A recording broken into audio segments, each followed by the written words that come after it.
Welcome to another edition of the ongoing saga of backyard chickens. So this is where I feed the little rascals. And that's my carport, so I can stand over there and dump things down these tubes, and it goes down here. And for the most part, it's really cool.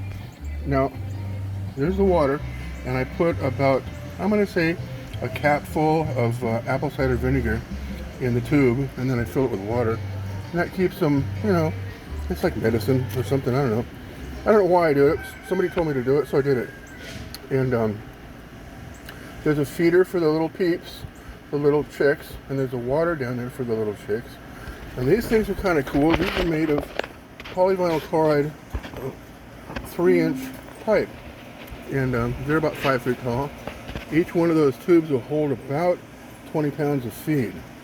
Now, normally I buy feed from the feed store, but there's been a lot of controversy lately about the crap they put in them. So lately I've been making my own feed, and I'll get to that here in a minute. And this thing down here is just a 3-inch Y, and this little thing at the end here is what we used to call, I'm a retired plumber, we call those glueies. And it's just a test cap that you glue into the pipe. So I didn't glue it in, I just hammered it in. And before I did that, I ran it through my bandsaw and cut out like 2/3 of it. Now what this does is it extends the length that the chicken has to go in there to get the stuff. And there's a little dam there, so it can't just drag it out on the ground. Now you see all this on the ground here? This is before I figured out what they were doing, before the dam. Now all that's like a week old. They will eventually eat it, But so I got 2 of these. They can stick their head in there and get some, but instead of dragging it out on the ground and then walking all over it, like they've been doing, now they can't do that anymore. So you want to maybe do that if you have chickens. It works really good. And in the bottom of the vertical tube is another gluey, but it's held in by screws. I didn't glue it in. And the reason I didn't, see the screw there? The reason I didn't glue it in was because if it rains, and it does rain, it hasn't lately, but it does. If the rain gets in here, then everything gets wet. I don't want it to start growing in there, so it just comes out the bottom because it's not glued in. It's just sitting on 3 screws. So I'll probably get another cap for it too.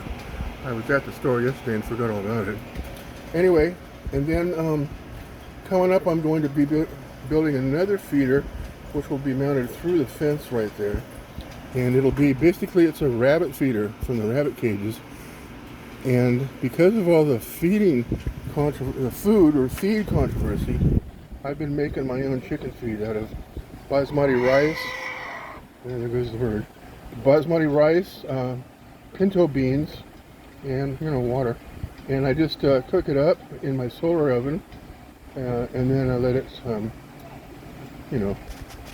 cool, of course. And I give it to them like about a cup a day. It's surprising. They don't eat as much, and they seem to be full, and they get hydrated when they eat too.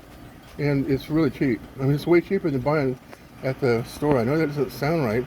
The feed store you'd think would be like cheaper, but it's not. So for $7 of beans and rice, I can feed them a month. For $7, I get 1 sack of hen scratch, and that's not enough. So, do the math. So there you have it. Water and feed and a way around the mess for front yard chickens. Thanks for watching. See you, Bucky.